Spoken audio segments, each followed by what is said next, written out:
Hello everyone, CA intermediate नवंबर 22 batch के students, अभी law का पेपर कंप्लीट हुआ होगा। आप सभी सोच रहे होंगे कॉस्टिंग, फर्स्ट ग्रुप में cost and management accounting, very vast paper, very technical paper. सभी बच्चे सोच रहे होंगे कि किस तरह से 1.5 डे हमारे पास है कंप्लीट करें। तो मैं ये वीडियो बनाया हूँ आप सबका टेंशन दूर करने के लिए। यहाँ पे अप्रोक्सीमेटली 90 मिनट्स पे अपने 50-60 मार्क्स का रिवीजन करने का कोशिश करेंगे, क्विक रिवीजन। और ये सारे बेसिकली फार्मूला बेस्ड चैप्टर्स हैं और सारा रिवीजन करने का कोशिश करेंगे। अपने रिवीजन करते समय मार्क्स भी देखेंगे किन किन चैप्टर से बहुत ज़्यादा मार्क्स के आते हैं, मार्क्स का ब्रेकअप है। फिर उसके बाद रिवीजन स्टार्ट करेंगे सारे फार्मूला बेस्ड चैप्टर को। मैं कोशिश करूँगा कि आप लोग वीडियो सुनकर ही रिवाइज कर ले फार्मूला, उसके बाद डायरेक्टली प्रैक्टिस करें। प्रैक्टिस करते समय आपने जो भी अपने कहीं भी कोचिंग दिए होंगे अपने स्टडी मैट को फॉलो करना ही है, बट मेनली सीए इंस्टीट्यूट के स्टडी मैट को ज़रूर से आपको प्रैक्टिस करना है। तो आइए चलिए, इतना वास्ट सब्जेक्ट जिसको देखकर पूरा इंटरमीडिएट के स्टूडेंट्स को डर लगा रहता है, कॉस्टिंग, कोई सोचता है ये चैप्टर छोड़े, कोई सोचता है वो ये चैप्टर छोड़े। बट मैं आपका इस काम को थोड़ा इजी कर देना चाहता हूँ सो डेट आपको कोई भी चैप्टर छोड़ने का ज़रूरत ना पड़े। आइए चलिए, सेशन स्टार्ट करने से पहले मार्क्स का वेटेज देख लेते हैं, फिर उसके बाद अपने रिवीजन शुरू करेंगे।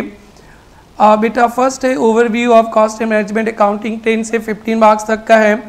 इसमें एक श्योर शॉर्ट क्वेश्चन कन्फर्म ही है, कॉस्ट शीट। एक कॉस्ट शीट हमेशा आता है बेटा जो 10 नंबर के तक आपको मिल सकता है और 5 नंबर का थ्योरी आ जाता है, हमने डिस्कस करेंगे।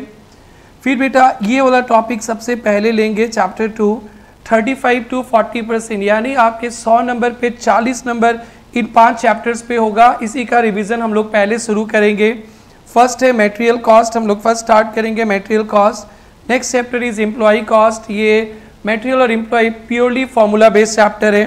फिर अपने ओवरहेड्स भी पढ़ेंगे, बट ओवरहेड के पहले एक्टिविटी बेस्ड कॉस्टिंग पढ़ा जाएगा, क्योंकि इसमें इस चैप्टर से हमेशा 10 मार्क्स के क्वेश्चंस आते हैं और बहुत लिमिटेड है इधर, यहाँ पे कोई वेराइटीज ज़्यादा नहीं होते।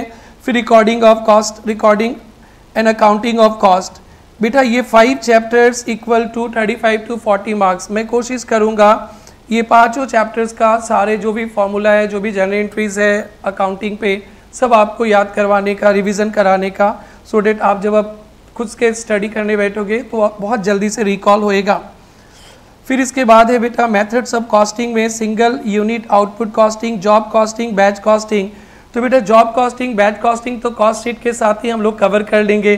25 to 30% मार्क्स यहाँ पे है।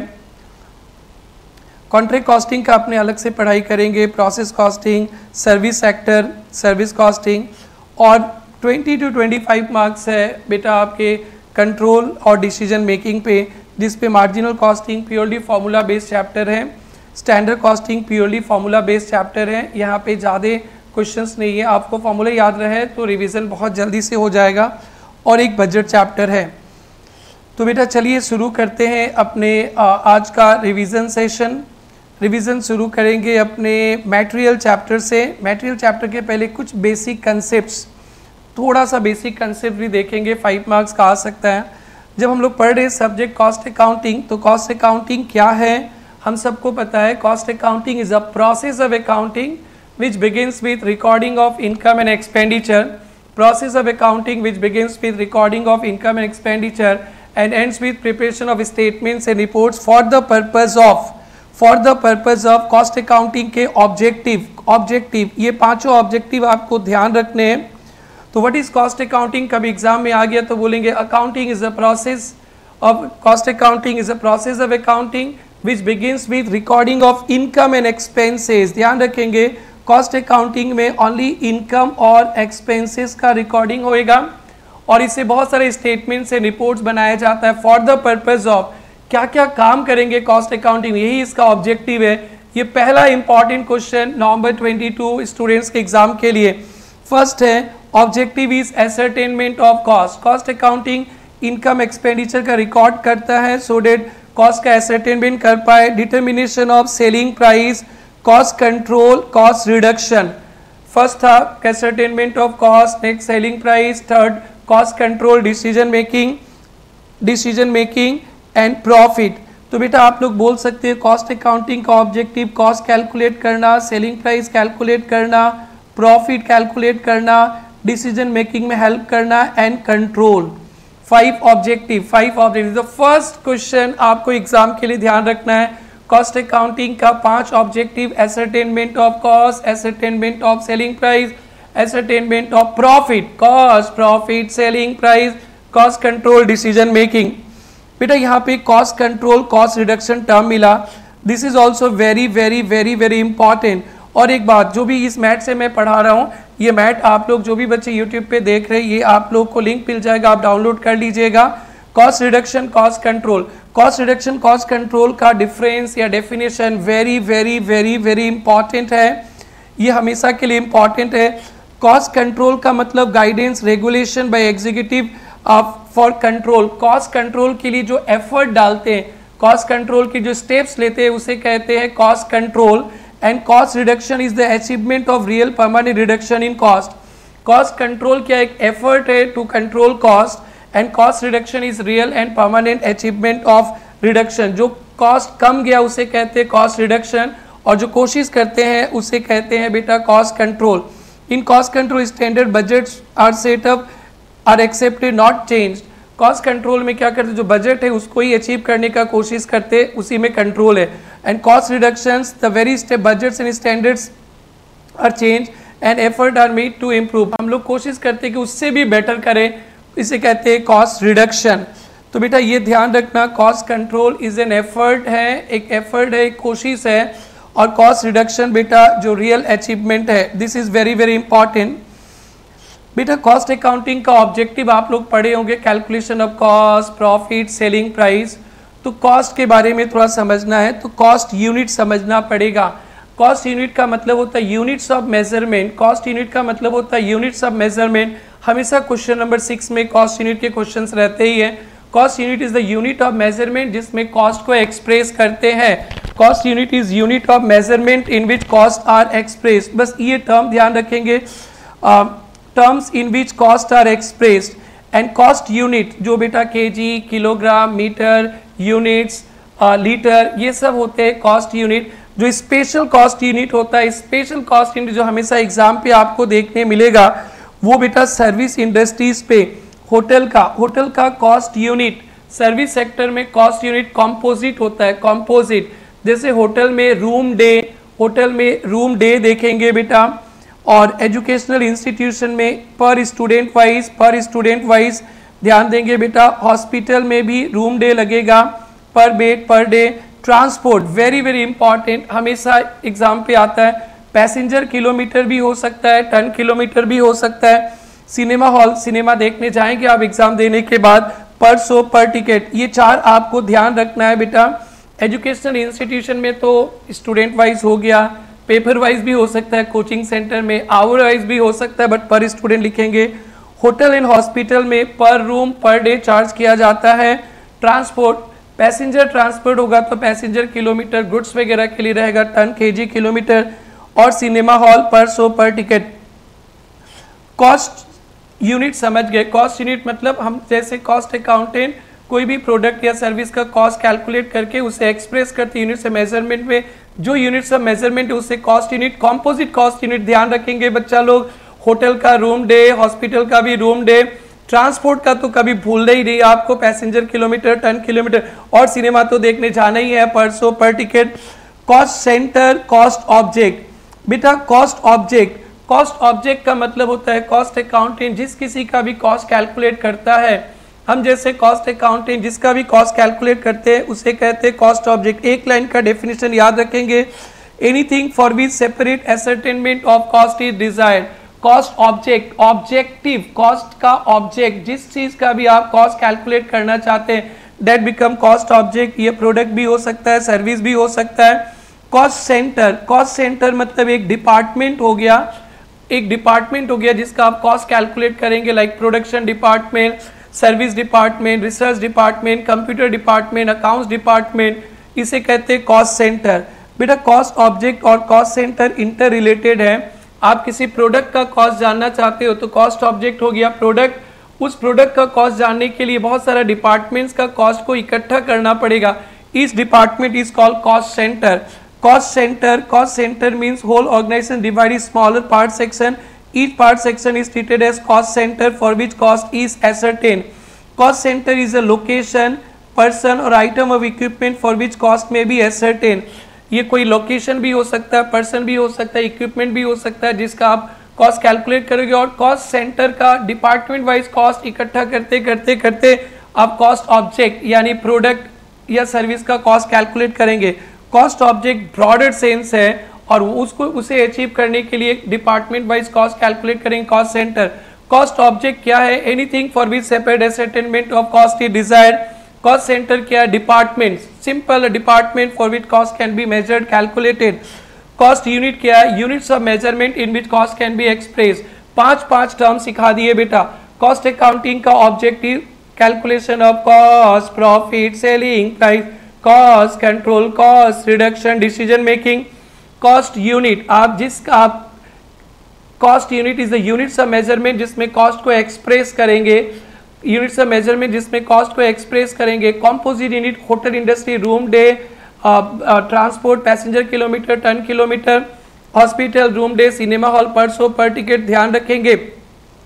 Cost object anything for which ascertainment of cost is desire is cost object. Cost centre means department. Cost reduction, cost control, very very important. Cost reduction, cost control का मतलब होता है कॉस्ट कंट्रोल का मतलब होता है एक एफर्ट, एक कोशिश कॉस्ट को कंट्रोल करने का। और कॉस्ट रिडक्शंस मीन्स रियल जो अचीवमेंट, परमानेंट रिडक्शन हुआ उसे कहते हैं कॉस्ट रिडक्शन। बेटा लास्ट थ्योरी में इंपॉर्टेंट पॉइंट थोड़ा सा और पढ़ना है, रिस्पॉन्सिबिलिटी। बड़े बड़े बिजनेस को एक जगह से कंट्रोल करना पॉसिबल नहीं है, एक इंसान के लिए पॉसिबल नहीं है। तो अपने पूरे डिपार्टमेंट्स को 4 ग्रुप में डिवाइड कर लेते हैं। Cost centre, revenue centre, profit centre, investment centre. इस पे इंस्टीट्यूट न्यू सिलेबस पे क्वेश्चंस बहुत बढ़िया वाला पूछा है तो ध्यान रखेंगे। From responsibility point of view all departments are segregated in 4 centre. Cost centre वो सेंटर होते हैं जहाँ पे ओनली एक्सपेंसेस इनकर्ड होता है। कॉस्ट सेंटर वो सेंटर होते हैं, उन डिपार्टमेंट को कॉस्ट सेंटर कहते हैं जहाँ पे ओनली एक्सपेंसेस होता है और इसके manager responsible only cost incurred को लेकर है। उन्हें टारगेट दे दिया जाएगा इतना खर्चा करना है और उसी के अंदर ही काम करना है। अगर उन्होंने वो जो कॉस्ट जितना दिया उसके अंदर काम किया तो दे आर डूइंग वेल, उससे ज़्यादा काम किया तो they are not doing well. तो प्रोडक्शन डिपार्टमेंट कॉस्ट सेंटर है। रेवेन्यू सेंटर वो डिपार्टमेंट जिनका रिस्पॉन्सिबिलिटी है रेवेन्यू जनरेट करने का, सेल करने का, that become revenue centre. Sales department revenue centre है। जो डिपार्टमेंट बाजार से पैसा लाता है आपके कंपनी में वो रेवेन्यू सेंटर है। तो sales department revenue centre, production department cost centre, accounting department cost centre, research department cost centre, बाकी के accounts department cost centre. Profit centre का मतलब हो गया ये डिपार्टमेंट के मैनेजर को प्रॉफिट का रिस्पॉन्सिबिलिटी दिया गया है। ये थोड़ा सा बड़े डिपार्टमेंट्स होते हैं, रिस्पॉन्सिबिलिटी भी ज़्यादा है। यहाँ के डिपार्टमेंट के मैनेजर को बोला गया है आप अपने डिपार्टमेंट का रेवेन्यू के लिए भी जिम्मेदार हैं, आप अपने डिपार्टमेंट का कॉस्ट के लिए भी जिम्मेदार हैं और रेवेन्यू से कॉस्ट माइनस करके प्रॉफिट। तो प्रॉफिट सेंटर के मैनेजर का रिस्पॉन्सिबिलिटी हम लोग फिक्स कर देते प्रॉफिट पे। तो the manager is responsible profit, that is revenue भी के जिम्मेदार वही है, कॉस्ट के भी जिम्मेदार वही है। जो आप अकाउंट्स में डिपार्टमेंट वगैरह पढ़ते हो या डिपार्टमेंटल अकाउंटिंग किसी डिपार्टमेंट का ट्रेडिंग पीएल आप प्रिपेयर करते हो तो वो बेटा वो हो गया profit centre. Manager responsible for cost and revenue both. Profit centre are decentralised branches भी आप ध्यान रखेंगे, ये भी प्रॉफिट सेंटर पे रहेगा। And the last is investment centre. Next है इन्वेस्टमेंट सेंटर, ये सबसे बड़ा फ्रीडम है। इन्वेस्टमेंट सेंटर के मैनेजर को बोला जाता है कि आप अपने डिपार्टमेंट में कितना इन्वेस्टमेंट चाहिए वो भी बताइए। आप अपने डिपार्टमेंट का कॉस्ट के लिए भी जिम्मेदार हैं, रेवेन्यू के लिए भी जिम्मेदार हैं, आपका परफॉर्मेंस रिटर्न ऑन इन्वेस्टमेंट के बेसिस पे देखेंगे। आपको कितना रुपया चाहिए बस आप बता दीजिए, टॉप लेवल आपको दे देगा। खर्चा भी आपके जिम्मेदारी, रेवेन्यू भी आपकी जिम्मेदारी। हम आपका रिटर्न ऑन इन्वेस्टमेंट से आपका रिटर्न ऑन इन्वेस्टमेंट 10% सेट कर दिया। हम आपको जो भी पैसा दिए, हमको मेरे को कम से कम 10% रिटर्न चाहिए। ये फुल फ्रीडम दे दिया जाता है डिपार्टमेंट के मैनेजर को। लेकिन प्रॉफिट सेंटर में प्रॉफिट सेंटर के मैनेजर इन्वेस्टमेंट डिसाइड नहीं करेगा, टॉप लेवल डिसाइड करेगा। तो ये पूरे वर्ल्ड के जो भी बिजनेस है वो अपने जो भी इनके ऑनर है, ये अपने सारे बिजनेस के डिपार्टमेंट्स को ये फोर ग्रुप्स में डिवाइड कर देता है और उसी के हिसाब से वो कंट्रोल करता है, रिस्पॉन्सिबिलिटी देता है। याद करेंगे कॉस्ट सेंटर का एक एग्जांपल प्रोडक्शन डिपार्टमेंट, जहां ओनली खर्चा होता है, manager responsible for cost. Revenue centre sales department को कहते हैं, इनके मैनेजर का रिस्पॉन्सिबिलिटी है सेल्स करना और सेल्स के लिए जिम्मेदार है ये लोग। प्रॉफिट सेंटर के मैनेजर को बोला जाता है कि आप रेवेन्यू भी जानो, आप कॉस्ट भी जानो, हम आपको प्रॉफिट टारगेट सेट कर देते हैं, your responsibility is to achieve this profit, but investment आप डिसाइड नहीं करेंगे, वो हम अपने डिसाइड करेंगे। उससे बड़ा फ्रीडम इन्वेस्टमेंट सेंटर।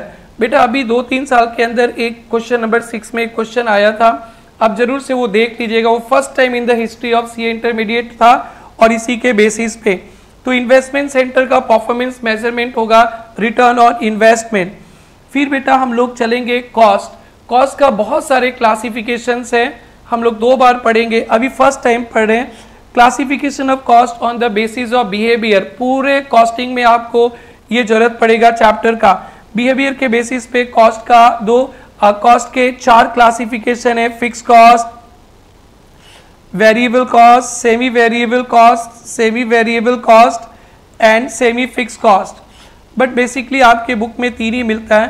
तो ये क्या होते हैं बेटा, ध्यान देंगे। फिक्स कॉस्ट वो होता है which remain fixed, fix cost वो रहता है विच रिमेन फिक्स्ड, जो अनएफेक्टेड रहता है by change in level of activity up to certain capacity. Fixed cost remains fixed for various level of activity up to certain capacity. एक capacity तक आपका cost fix रहेगा, इसलिए फिक्स कॉस्ट को capacity cost भी कहते हैं। फिक्स कॉस्ट को प्यार से हम लोग कैपेसिटी कॉस्ट भी कहते हैं। थोड़ा ध्यान रखेंगे, ओवरहेड चैप्टर में चाहिए। तो फिक्स कॉस्ट वो होता है जो चेंज नहीं होता है with the level of activity, और कैपेसिटी कॉस्ट भी कहते हैं। लॉन्ग रन पे फिक्स कॉस्ट चेंज होता ही है, बट शॉर्ट पीरियड में फिक्स कॉस्ट चेंज नहीं होता है। जब आप लोग आगे चलकर स्टेटमेंट रिपोर्ट्स बनाएंगे, किस तरह से पहचानेंगे फिक्स कॉस्ट, ध्यान रखना। फिक्स कॉस्ट हमेशा टोटल में फिक्स रहेगा, फिक्स कॉस्ट हमेशा टोटल में फिक्स रहेगा। फिक्स कॉस्ट पर यूनिट जिंदगी में कभी नहीं होता है, फिक्स कॉस्ट हमेशा टोटल में फिक्स रहेगा, फिक्स कॉस्ट पर यूनिट नहीं रहता है। फिक्स कॉस्ट 2 टाइप के होते हैं, committed fix cost, discretionary fix cost. Very important for exam. कुछ फिक्स कॉस्ट कमिटेड है, वो लगेगा ही लगेगा, आप काम करो चाहे ना करो वो खर्चा लगेगा ही, उसे कहते हैं बेटा committed fix cost. Like machine खरीद लिया, उसका डेप्रिसिएशन, फैक्ट्री का rent, staff top level staff का सैलरी, जो वो लगेगा ही लगेगा, आप काम करो चाहे ना करो। कुछ फिक्स कॉस्ट ऐसा होता है तो फिक्स कॉस्ट, बट आप चाहो तो उसे बचा भी सकते हो। लाइक कोई टेम्पोररी स्टाफ रखा है, उसको पर मंथ सैलरी देते हैं, फिक्स्ड है, बट आप जब चाहे उसे काम से निकाल देंगे, तो वो हो जाएगा discretionary cost. Discretionary fix cost, जिसको हम लोग प्यार से अवॉइडेबल फिक्स कॉस्ट भी कहते हैं, important for exam. Avoidable fix cost important for exam. और कमिटेड को बोलते हैं अनअवॉइडेबल। जो फिक्स कॉस्ट को हम लोग अवॉइड कर सकते हैं उसे कहते हैं अवॉइडेबल डिस्क्रिशनरी, और जिसे नहीं कर सकते अनअवॉइडेबल। ध्यान रखेंगे फिक्स कॉस्ट टोटल में रहता है, पर यूनिट कभी नहीं रहता है। Now variable cost, variable cost वो होते हैं which varies proportionately with the level of activity.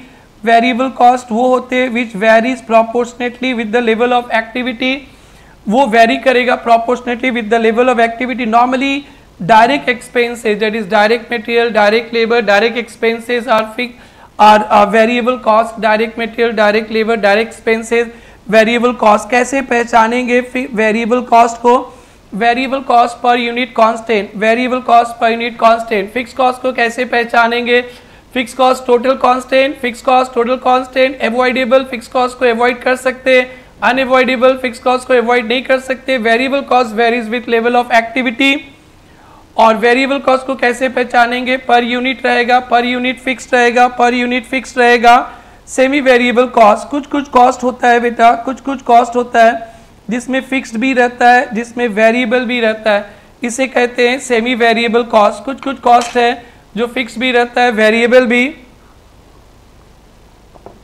जिसमें कुछ फिक्स कंपोनेंट भी है, वेरिएबल कंपोनेंट भी है, उसे कहते हैं semi variable cost. For example आपके ऑफिस का इलेक्ट्रिसिटी बिल, उसमें फिक्स चार्जेस भी रहता है, प्लस इलेक्ट्रिसिटी कंजम्पशन के बेसिस पे आपके फैक्ट्री का रिपेयर मेंटेनेंस वगैरह जो काम नहीं चलने से भी थोड़ा बहुत लगेगा और काम ज़्यादा चलने से ज़्यादा लगेगा, electricity bill, telephone bill is semi variable cost. बेटा सेमी वेरिएबल कॉस्ट जब भी हम जैसे कॉस्ट अकाउंटेंट के जिंदगी में आएगा, हमें उसे ब्रेकअप करना पड़ेगा। ब्रेकअप सेमी वेरिएबल कॉस्ट को हम लोग सेग्रीगेट करेंगे वेरिएबल और फिक्स्ड में, वेरिएबल और फिक्स्ड में, क्योंकि हमें एक्सपेंसेस को कंट्रोल करना है। कॉस्ट अकाउंटिंग का ऑब्जेक्टिव है controlling expenses. We know fix cost को तो हम लोग शॉर्ट पीरियड में कंट्रोल नहीं कर सकते, वेरिएबल कॉस्ट को कर सकते हैं। तो हमें जाने तो सही सेमी वेरिएबल में वेरिएबल कितना है, सो डेट हम लोग उसे कंट्रोल कर पाए। प्रिपरेशन ऑफ फ्लेक्सिबल बजट्स, हमें बहुत सारे लेवल ऑफ एक्टिविटीज के बजट्स बनाने पड़ेंगे, बहुत सारे लेवल ऑफ एक्टिविटीज का। फिक्स कॉस्ट तो सब में इक्वली रहेगा, फिक्स कॉस्ट तो सब में इक्वली रहेगा, बट वेरिएबल कॉस्ट वेरी करेगा। तो हमें जानना पड़ेगा सेमी वेरिएबल में कितना अमाउंट फिक्स्ड है, कितना अमाउंट वेरिएबल है, सो डेट हम लोग सेग्रीगेट कर पाए। And help for decision making, decision making purpose के लिए हमारे मैनेजमेंट को कॉस्ट चाहिए, वेरिएबल अलग, फिक्स्ड अलग। इसलिए जब भी हमारी जिंदगी में सेमी वेरिएबल कॉस्ट आएगा, ब्रेकअप पार्टी देंगे। ये भी इंपॉर्टेंट थ्योरी है। Reasons for segregation, controlling expenses, preparation of flexible budget and for decision making. And किस तरह से सेग्रीगेट करेंगे sir? There are 5 methods of segregation of semi variable overhead. उसमें से एक मेथड तो आपको हमेशा याद ही रखना है, change in level of activity, और दूसरा method high point and low point method, survey method, scatter diagram method, least square method. बेटा 3 मेथड से आप लोग सम कर सकते हो। पेपर सेटर कभी ऐसा नहीं लिखता है कि कौन सा मेथड्स आपको यूज करना है, but first method change in level of activity को हमेशा ध्यान पे रखेंगे। एक some high point low point का करेंगे, ये दोनों एक ही है, अभी मैं दिखाऊंगा।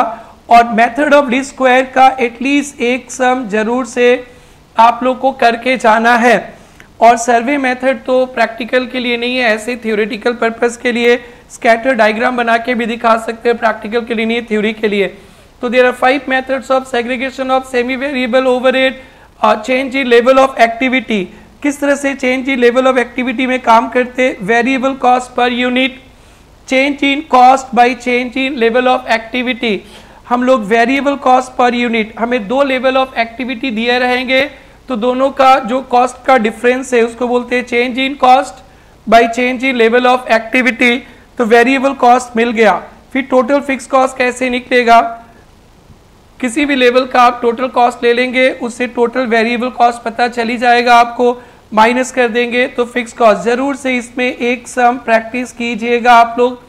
कभी कभी तो क्वेश्चन पेपर का जो फर्स्ट वाला कंपलसरी क्वेश्चन है उसमें भी आ जाता है। High point low point method, change in level of activity same है।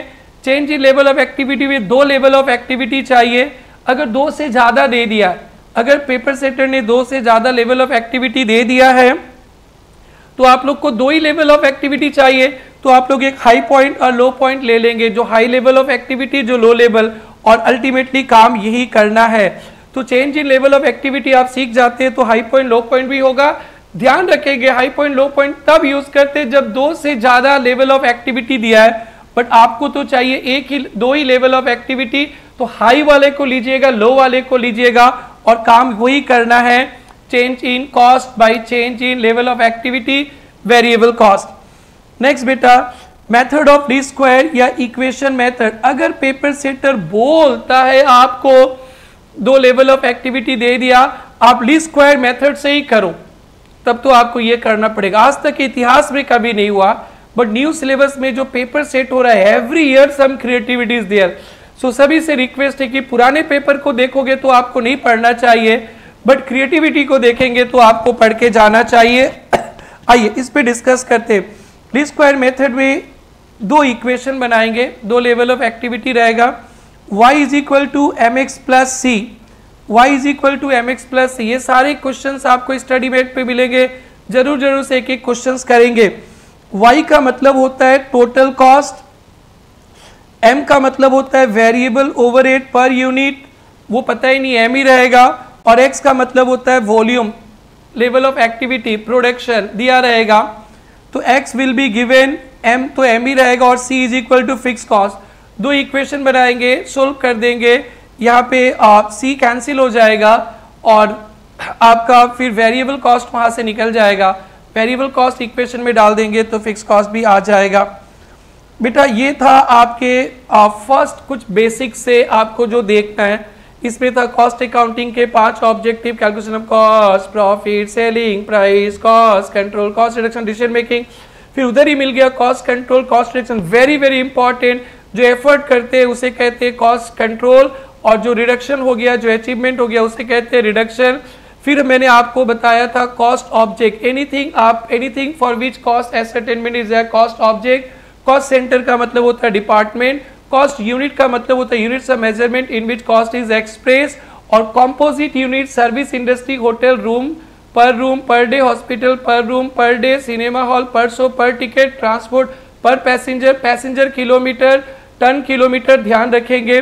फिर रिस्पॉन्सिबिलिटी पॉइंट ऑफ व्यू से बड़े बिजनेस में बहुत सारे डिपार्टमेंट्स को 4 सेंटर्स में डिवाइड किया। कॉस्ट सेंटर के मैनेजर जिम्मेदारी कॉस्ट के लिए प्रोडक्शन डिपार्टमेंट, रेवेन्यू सेंटर के मैनेजर जिम्मे रिस्पॉन्सिबल है रेवेन्यू के लिए, सेल्स डिपार्टमेंट, प्रॉफिट सेंटर के मैनेजर रिस्पॉन्सिबल है प्रॉफिट के लिए, सेलिंग प्राइस, सेल्स, रेवेन्यू के लिए भी, कॉस्ट के लिए, प्रॉफिट के लिए, ब्रांच वगैरह हो गए।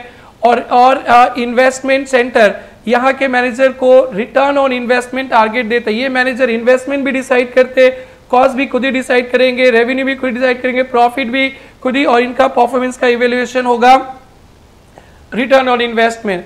फिर इसके बाद मैंने आप लोग को बताया था क्लासिफिकेशन ऑफ कॉस्ट। बहुत सारे क्लासिफिकेशन है जो एग्जाम के लिए जो आगे इंपॉर्टेंट है। Fix cost which remain fixed, short period में कैपेसिटी कॉस्ट भी कहते हैं। और ध्यान रखेंगे बच्चा लोग, फिक्स कॉस्ट टोटल में सेम रहता है, फिक्स कॉस्ट टोटल में सेम, पर यूनिट कभी नहीं होता है। दो टाइप के फिक्स कॉस्ट होते हैं, अनएवॉइडेबल जिसे रोका नहीं जा सकता है शॉर्ट पीरियड में, एवॉइडेबल जिसे जब चाहे तब रोका जा सकता है। कमिटेड फिक्स कॉस्ट उसे कहते हैं अनएवॉइडेबल को, और एवॉइडेबल को discretionary. Variable cost vary proportionately with level of activity, per unit variable cost per unit constant रहता है। Normally direct material, direct wage, direct expenses variable. Semi variable तो भैया वेरिएबल भी है फिक्स भी है, जब भी आपकी जिंदगी में आएगा इसे ब्रेकअप पार्टी देंगे। ब्रेकअप पार्टी क्यों करेंगे सर? क्योंकि हमें कॉस्ट को कंट्रोल करता है, वेरिएबल को कंट्रोल कर सकते हैं, फिक्स को शॉर्ट पीरियड पे नहीं। फ्लेक्सिबल बजट बनाएंगे, बहुत सारे लेवल ऑफ एक्टिविटी का वेरिएबल कॉस्ट तो बढ़ते जाएगा, fix cost same. And decision making, sir अब उपाय बताइए जब इसे ब्रेकअप करना है। तो 5 उपाय है बेटा। मैं change in level of activity, high point low point दोनों एक ही है, दोनों पे 2 लेवल ऑफ एक्टिविटी चाहिए, हाई पॉइंट लो पॉइंट पे हाई लो ले लेंगे। वेरिएबल कॉस्ट कैसे कैलकुलेट करेंगे sir? Variable cost per unit change in cost by change in level of activity, और इसे फर्स्ट या सेकंड किसी भी लेवल पे डाल देंगे वेरिएबल को, फिक्स कॉस्ट आ जाएगा। स्कैटर डायग्राम सर में बस नाम सुन के याद रखना है। मेथड ऑफ लीस्ट स्क्वायर बेटा एक जरूर से एग्जांपल कर लीजिएगा। 2 लेवल ऑफ एक्टिविटी दिया जाएगा, दोनों का इक्वेशन बना देंगे। y is equal to M x plus C, y total cost, m is equal to variable cost per unit unknown है, x यूनिट्स दिया रहेगा, and c is equal to fix cost भी अननोन है। 2 equation solve करेंगे, fix cost cut जाएगा, variable cost आ जाएगा बेटा। ये आपका बेसिक्स था। इसके बाद हम लोग मटेरियल, लेबर, एबीसी, ओवरहेड और अकाउंटिंग जो 35 टू 40 मार्क्स का आएगा चैप्टर, वहां से अपने रिवीजन शुरू करेंगे। अभी आइए चलिए शुरू करते हैं अब सिलसिला material, labour, overhead, ABC, accounting का। इन्हीं 5 चैप्टर को आप बहुत जल्दी रिवाइज कर लेंगे तो ऑलमोस्ट आप कंफर्म हो जाएंगे, आप सक जाएंगे। अब एटलीस्ट 40 मार्क्स तो कवर हो ही जाएगा। आइए मटेरियल्स पे बेटा 5-6 टॉपिक्स है जो आपको ध्यान से समझना है। सबसे पहला टॉपिक जो हमेशा फेवरेट क्वेश्चन होता है, economic order quantity, EOQ. EOQ का मतलब होता है कि आपको अपने फैक्ट्री के लिए रॉ मटेरियल खरीदना है, आपको रॉ मटेरियल परचेज करना है। ध्यान रखेंगे ये कंसेप्ट परचेज के लिए है, प्रोडक्शन के लिए नहीं है। ये कंसेप्ट परचेज के लिए है। परचेज ऑफ प्रोडक्ट भी हो सकता है, परचेज ऑफ रॉ मटेरियल भी हो सकता है, परचेज ऑफ कंपोनेंट भी हो सकता है। बहुत बार पेपर सेटर ना प्रोडक्शन दे देता है, प्रोडक्शन के लिए ये कंसेप्ट नहीं है।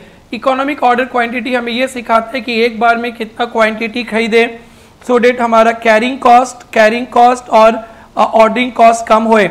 तो ईओक्यू क्या है बेटा? EOQ is that level of quantity to be order which minimizes ordering and carrying cost. क्या होता है sir ordering cost, carrying cost? Ordering cost का मतलब होता है परचेज डिपार्टमेंट का कॉस्ट प्लस ऑर्डर करके अपने फैक्ट्री तक लाने का खर्चा। रॉ मटेरियल ऑर्डर करने से लेकर रिसीव करने तक का जितना खर्चा होता है उसे ऑर्डरिंग कॉस्ट कहते हैं। कैरिंग कॉस्ट का मतलब एक बार रॉ मटेरियल आपके गोडाउन पे आ गया, जब तक वो कंजम्पशन नहीं होगा उसमें जो भी कॉस्ट लगा है, डेट स्टोरेज कॉस्ट,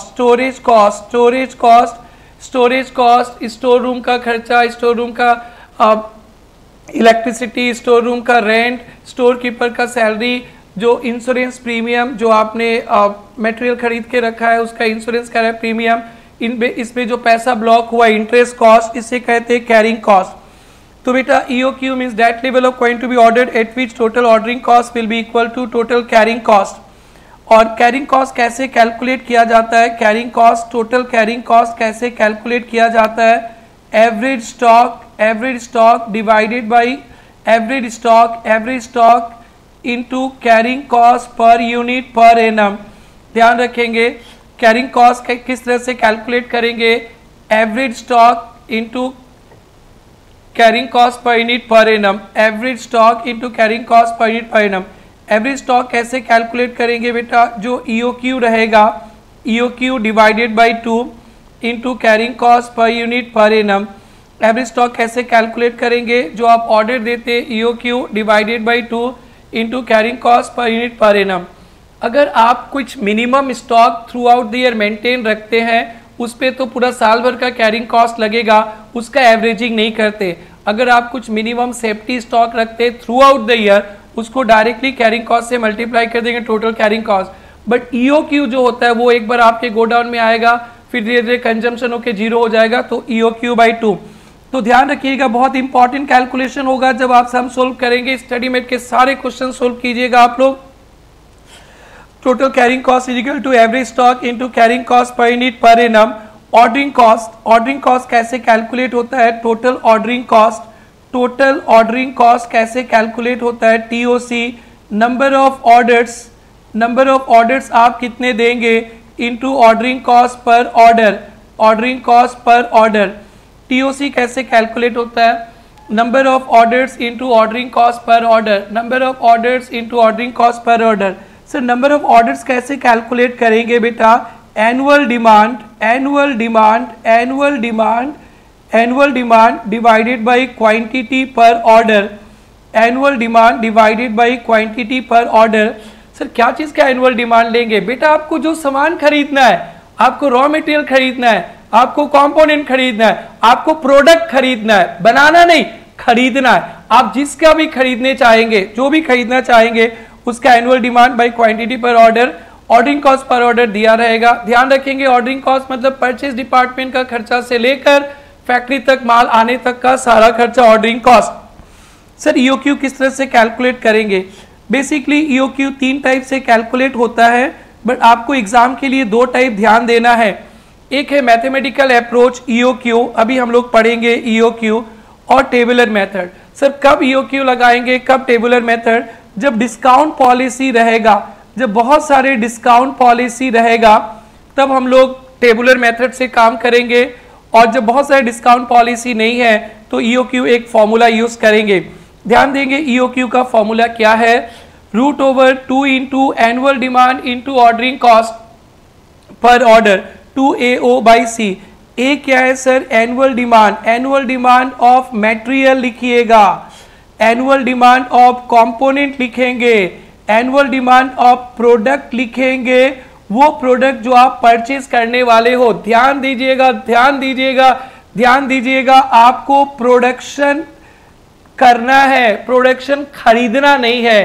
तो EOQ production output finish goods के लिए नहीं लगता है, आप जो खरीदेंगे उसके लिए लगता है। ये बहुत बड़ा गलती करते हैं आप लोग, जरूर जरूर से ध्यान दीजिएगा।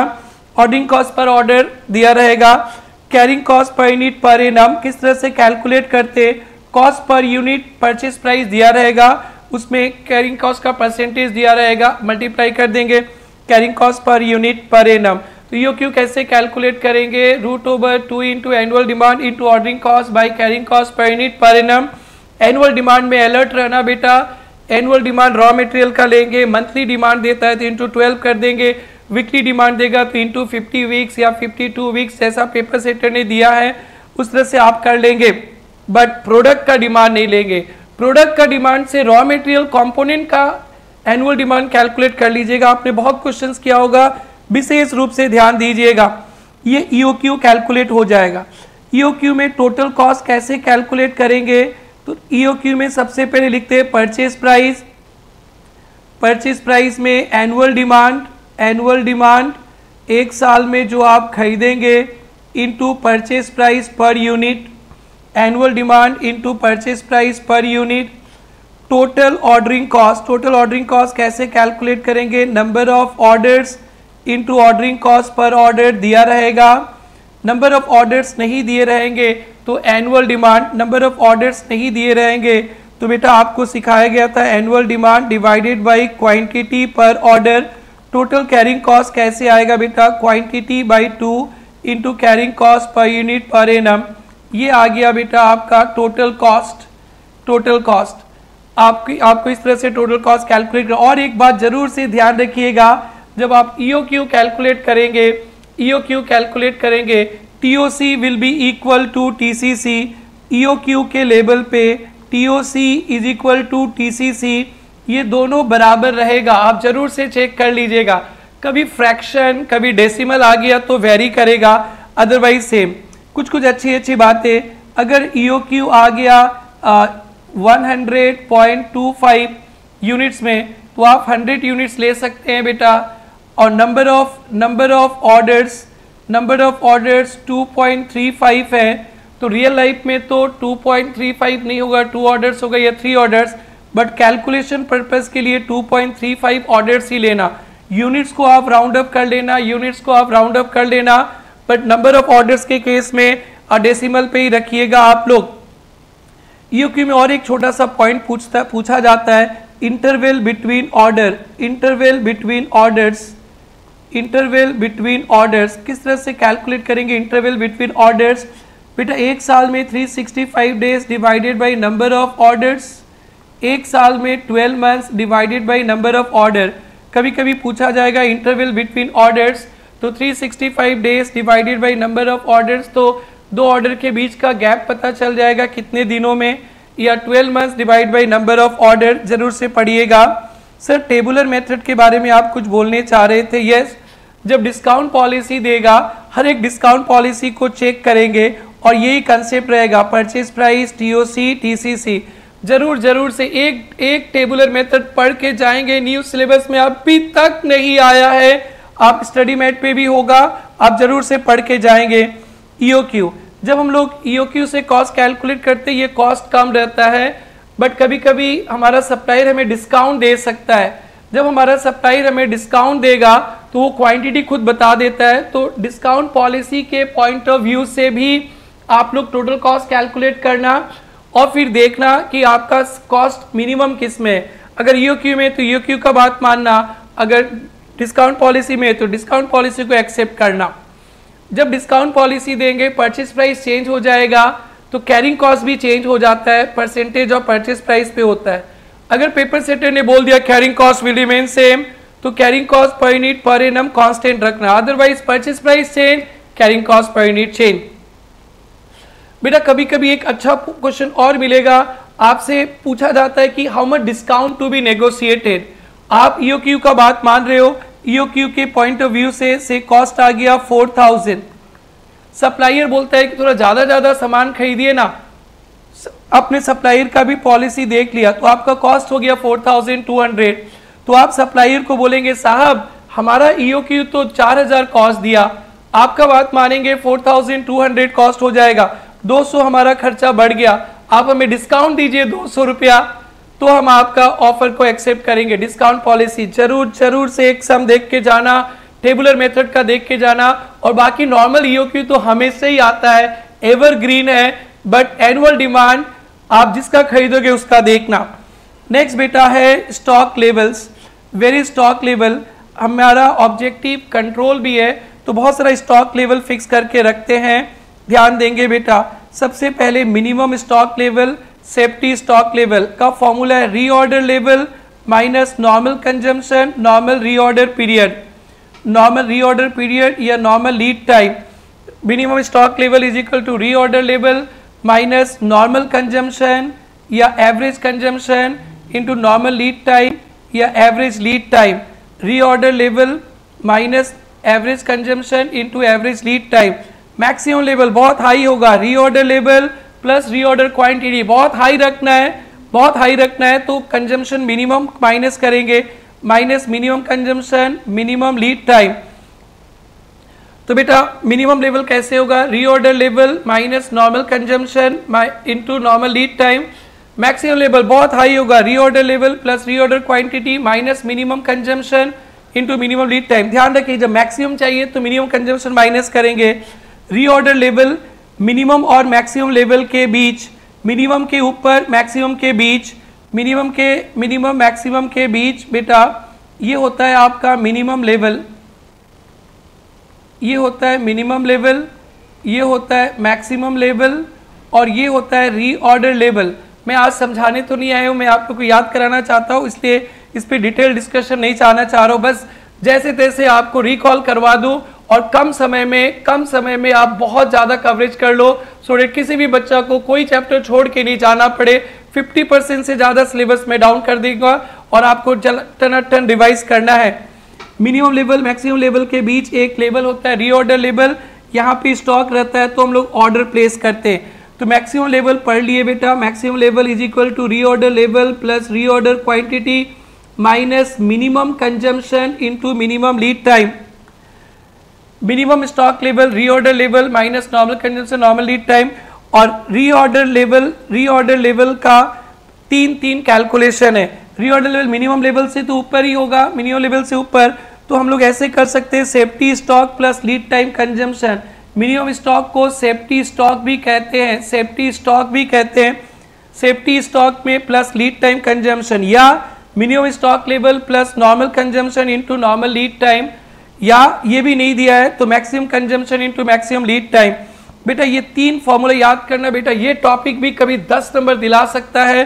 रीऑर्डर लेवल का सबसे बुरा हाल का सिचुएशन रहेगा, कुछ भी नहीं दिया तो maximum consumption into maximum lead time.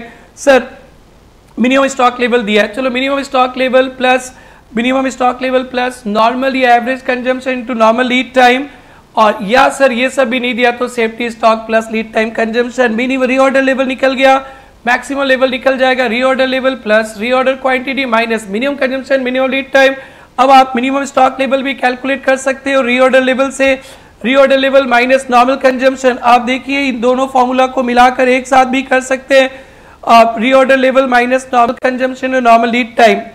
बेटा average stock level is equal to maximum stock level plus minimum stock level by 2, very simple, maximum stock level plus minimum stock level divide by 2, या कभी कभी इस formula से भी कर सकते हैं। मिनिमम स्टॉक लेवल तो थ्रू आउट द ईयर रहेगा ही, EOQ तो चेंज होते रहता है, जो क्वांटिटी खरीदेंगे अभी आएगा बाद में 0, तो क्वांटिटी बाई 2, तो average stock level is equal to minimum stock level plus maximum stock level by 2 या minimum stock level plus EOQ by 2। एक डेंजर लेवल भी सेट किया जाता है मिनिमम लेवल के नीचे, normal consumption into lead time for emergency purchase. Danger level भी set किया जाता है normal consumption into lead time for emergency purchase.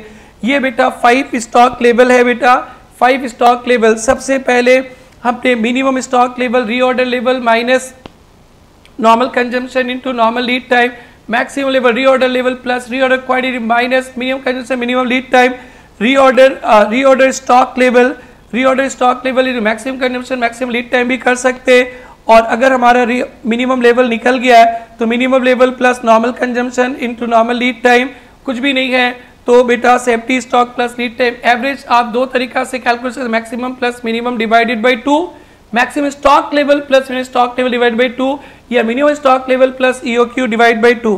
Danger level below minimum level रहता है बेटा सेफ्टी स्टॉक के नीचे, normal consumption into lead time for emergency purchase. Stock out क्या होता है सर? स्टॉक आउट पे अभी तक क्वेश्चन नहीं आया, एक क्वेश्चन मैं बताऊंगा बहुत इंपॉर्टेंट स्टडी मेट का। स्टॉक आउट का मतलब होता है जब डिमांड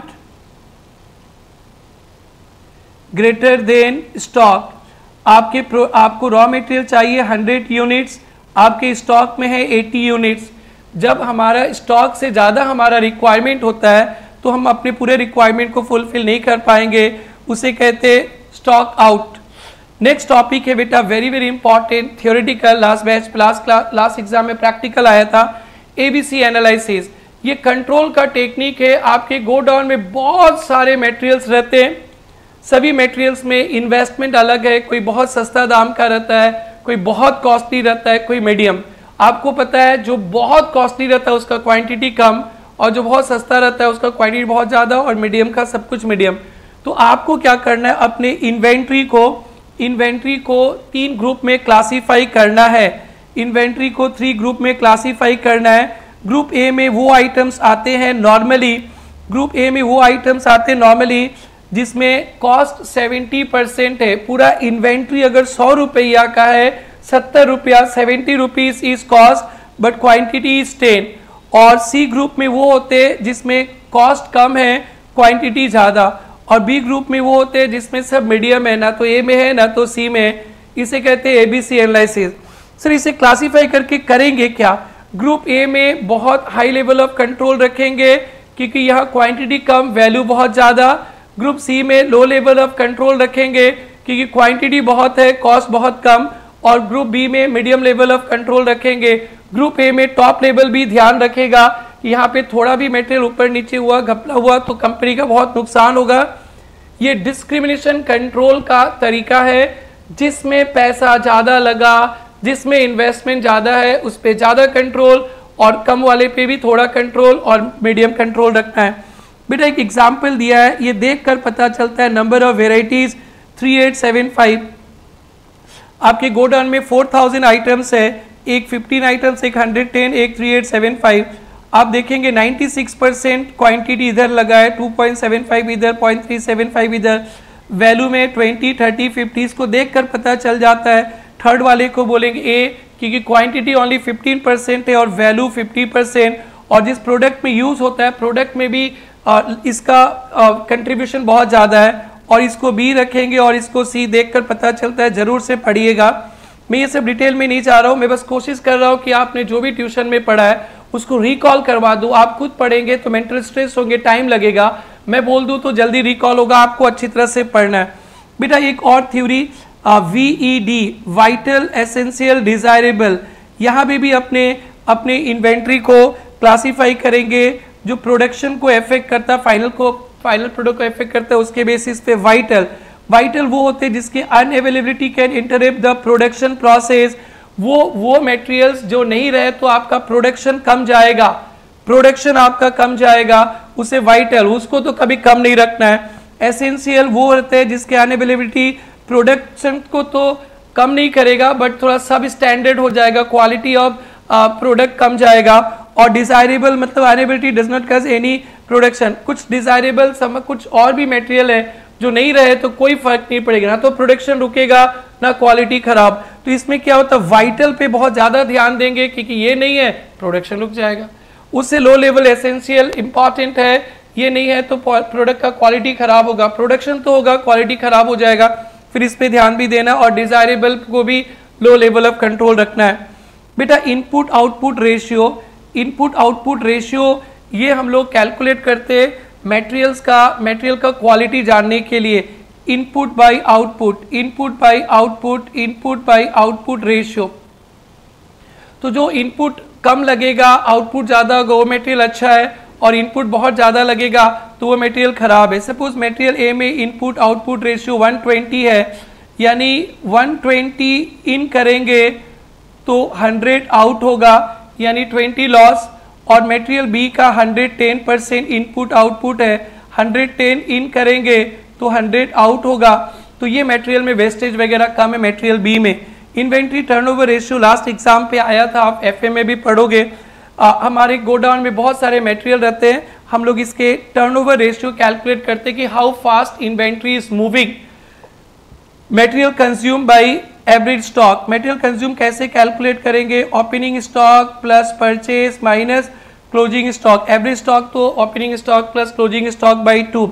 ये जरूर से एक सम देखिएगा, स्टडी मैट पे आया था, फिर भी देखना है। मटेरियल इन्वेंट्री टर्नओवर रेशियो ये टाइम्स पे कैलकुलेट होगा इन्वेंट्री टर्नओवर रेशियो, बट आपको पीरियड में चाहिए तो 365 divide by inventory turnover ratio कर सकते हो, या 12 months divided by inventory turnover ratio. एक और अच्छा थ्योरी बेटा बहुत इंपॉर्टेंट है इंटरनेशनल लेवल के, ये है JIT, just in time. Just in time बोलता है यार क्या इतना सामान खरीद के रखते हो, रॉ मटेरियल गोडाउन में रखते हो, इतना खर्चा लगता है, क्या सामान इतने बना बना के फिनिश गुड्स रखते हो, इतना पैसा ब्लॉक हुआ। जब आपको सामान डिलीवर करना है तभी प्रोडक्शन कीजिए, जब आपको रॉ मटेरियल चाहिए तभी खरीदिए। इसको कहते हैं just in time system. Just in time system कहता है जब आपको प्रोडक्ट डिलीवर करना है तभी बनाइए, सो डेट फिनिश गुड्स का स्टॉक नहीं रखना है। जब आपको रॉ मटेरियल चाहिए तब डायरेक्टली खरीद के प्रोडक्शन में यूज कर लीजिए। Inventory minimization, inventory minimization, Japan के टोयोटा कंपनी ने जिट सिस्टम पूरा वर्ल्ड को सिखाया, क्योंकि हमारा इन्वेंट्री पे बहुत पैसा ब्लॉक होता है, वर्क इन प्रोग्रेस में पैसा फंसा रहता है, रॉ मटेरियल में पैसा फंसा रहता है, फिनिश गुड्स में। आप लोग एफएम में वर्किंग कैपिटल में देखोगे मैसिव इन्वेस्टमेंट अपना इन्वेंट्री पे होता है। टोयोटा कंपनी ने सोचा कि हमारा इन्वेस्टमेंट इन्वेंट्री कम करें, सो डेट हमारा कॉस्ट कम हो। जिट सिस्टम, दो बात ध्यान रखना, जब प्रोडक्ट चाहिए तब बनाएंगे, जब रॉ मटेरियल चाहिए तब खरीदेंगे। ऑब्जेक्टिव जीरो इन्वेंट्री और no, that is zero inventory या लो इन्वेंट्री, इन्वेंट्री कम करना है। बेटा थोड़ा सा थ्योरी और पढ़ना है आपको। Bill of material, bill of material क्या होता है? बिल ऑफ मटेरियल का मतलब होता है कोई एक पार्टिकुलर जॉब के लिए जो मटेरियल चाहिए, एक पार्टिकुलर जॉब के लिए जो मटेरियल चाहिए उसे कहते हैं bill of material. Bin card, बेटा स्टोर डिपार्टमेंट मेंटेन करता है क्वांटिटी में, स्टोर में कितना क्वांटिटी है, ओनली क्वांटिटी का रिकॉर्ड को बोलते हैं बिन कार्ड। स्टोर लेजर, बेटा store laser costing department maintain करता है, जिसमें क्वांटिटी और वैल्यू दोनों, जो लीफो फीफो स्टोर लेजर करते हैं, और बिन कार्ड स्टोर कीपर करता है ओनली क्वांटिटी। दो बात ध्यान रखेंगे, बिन कार्ड ओनली क्वांटिटी का स्टॉक रखता है और स्टोर कीपर मेंटेन करता है, और store laser costing department quantity value दोनों। फीफो मेथड, स्टोर लेजर बनाएंगे तो FIFO method first in first out. बेटा आप इंटर फाउंडेशन से पढ़ते आ रहे हो, सक जाएंगे, पर एक बात ध्यान रखना, this method is advisable falling in price because lower income. LIFO method is advisable, LIFO method is advisable in case of rise in price. और बेस स्टॉक मेथड नहीं देखना है। Weighted average method, weighted average method भी आपके foundation में पढ़े हैं, सक जाएंगे। Now very important, treatment of normal loss, abnormal loss. बेटा कॉस्टिंग में ध्यान रखना, कभी भी नॉर्मल लॉस होगा तो गुड यूनिट कॉस्ट बियर करेगा, नॉर्मल लॉस होता है तो क्वांटिटी कम जाता है, कॉस्ट वही रहेगा, रेट बढ़ जाता है, और एबनॉर्मल लॉस होगा तो उसका वैल्यू कैलकुलेट करके कॉस्टिंग पीएल। बेटा normal loss, abnormal loss, normal loss को difference should be treated as overhead control भी कर सकते हैं। नॉर्मल लॉस का दो ट्रीटमेंट, या तो रेट बढ़ा दीजिए या जो नॉर्मल लॉस होगा उसको फैक्ट्री ओवरहेड मान लीजिए, एबनॉर्मल लॉस को कॉस्टिंग पीएल। बेटा और थोड़ा सा थ्योरी पढ़ना है बेटा। Waste, scrap, spoilage, defective, very very important. Waste का मतलब होता है मटेरियल्स, वेस्ट का मतलब होता है जो material, raw material either lost, जो प्रोडक्शन प्रोसेस में मटेरियल लॉस्ट हो गया। बेटा एक कप आप दूध, एक कप मिल्क और वाटर डालेंगे चाय बनाने के लिए, एक कप चाय नहीं होगा, 70, 80, 90% होगा, थोड़ा सा इवेपोरेट्स हो जाता है, उसे कहते हैं वेस्ट। जो मटेरियल प्रोडक्शन प्रोसेस में इवेपोरेट्स हो जाता है, कोई वैल्यू नहीं है उसका, उसे कहते हैं वेस्ट। स्क्रैप का मतलब होता है कि प्रोडक्शन प्रोसेस से जो मटेरियल कुछ बच गया उसका कुछ वैल्यू रहता है, उसे कहते हैं वेस्ट। ये वेस्ट से क्या होता है, अपना वेस्ट बेचकर जो भी पैसा मिलेगा हमारा वेस्ट हो गया। बेटा स्क्रैप में थे, स्क्रैप, स्क्रैप का मतलब होता है कि प्रोडक्शन प्रोसेस में जो मटेरियल यूज़ करने के बाद उसे बेचकर कुछ पैसा मिला, और वेस्ट का मतलब होता है वो मटेरियल इवेपोरेट्स हो गया, वो लॉस्ट हो गया। और स्क्रैप भी मटेरियल ही है, स्क्रैप भी मटेरियल है, वेस्ट गायब हो गया, इवेपोरेट्स हो गया, और स्क्रैप प्रोडक्शन से बच गया, अब उसे बेचकर कुछ पैसा मिलेगा। स्क्रैप का दो ट्रीटमेंट है बेटा, या तो रॉ मटेरियल के कॉस्ट से माइनस कर देंगे या फैक्ट्री ओवरहेड से माइनस करेंगे, या रॉ मटेरियल के कॉस्ट से माइनस करेंगे या फैक्ट्री, दोनों राइट है, कॉस्ट शीट में मिलेगा आपको।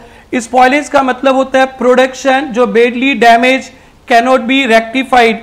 स्पॉइलेज और डिफेक्टिव प्रोडक्शन के लिए, स्पॉइलेज और डिफेक्टिव प्रोडक्शन के लिए है। स्पॉइलेज का मतलब होता है प्रोडक्शन बेडली डैमेज, उसको ठीक नहीं किया जा सकता है।